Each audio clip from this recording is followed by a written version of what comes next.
sao bi cần ha mi thả ba chu a hung thogi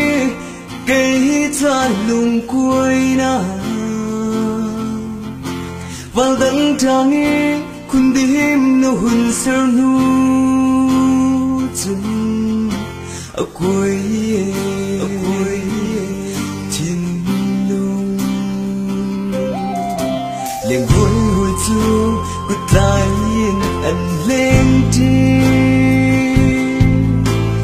hung kiêu trang nun em cây na căn lắm thiếu tôn chỉ ní đâu khâu khuyên lâu cái tuổi đôi mình đông đi lên ở xuôi nâng người lên chân gọi dù nắng cần tốt nâng hai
nang lên chân cây cha lùn lốm chân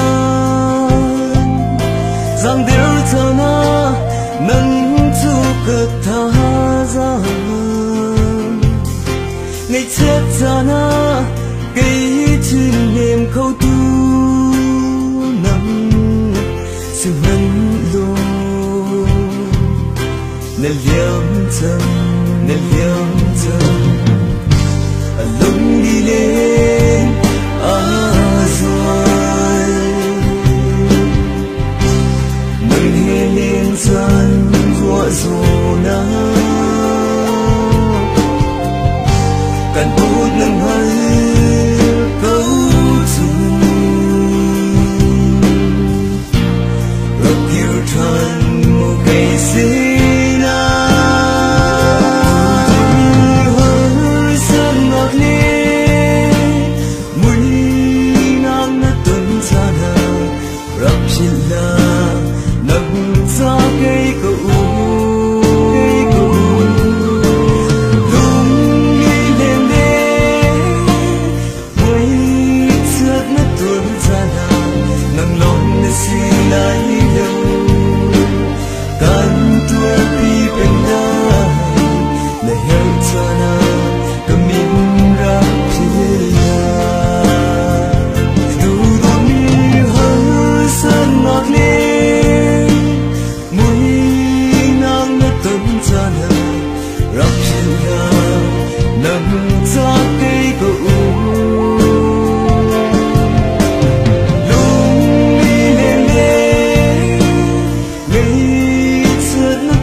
Sana